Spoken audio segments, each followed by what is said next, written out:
Hi hello नमस्कार, स्वागत आहे तुमचं आपल्या यूट्यूब चॅनलवर. तर एकदम गावरान पद्धतीनं एकदम कुरकुरीत आणि खुसखुशीत असे मी आज कोबीचे भजी बनवणार आहे.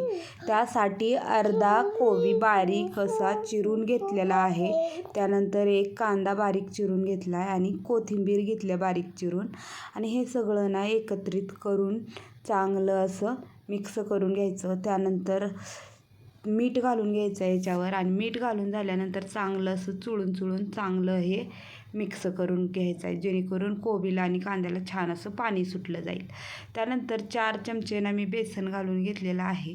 बेसन ना लागेल तसं कमी जास्त करू शकता.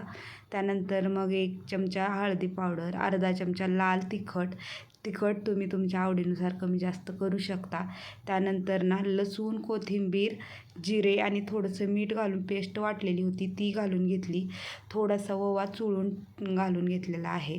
आता हे सगळं मिक्स करून झाल्यानंतर बघा, आता हे सगळं चांगलं एकत्रित मिक्स करून घ्यायचं आहे. हे इथं मी पाण्याचा बिलकुल वापर केला नाही आहे. जेवढं कोबीला आणि कांद्याला पाणी सुटलेलं होतं त्याच्यामध्येच हे सगळं एकजीव करून घेतलेलं आहे. आणि बघू शकता मस्त असं हे मिश्रण तयार झालेलं आहे.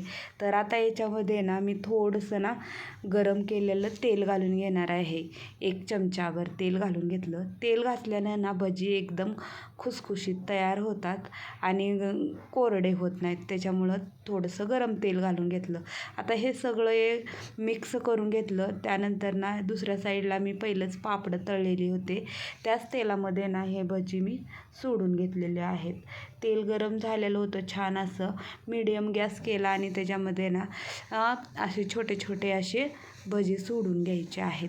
भजी तळताना ना मीडियमच गॅस ठेवायचा आहे, कारण ना मोठा गॅस केलं ना मधून भजी कच्ची राहतात आणि वरून लाल होतात त्याच्यामुळं.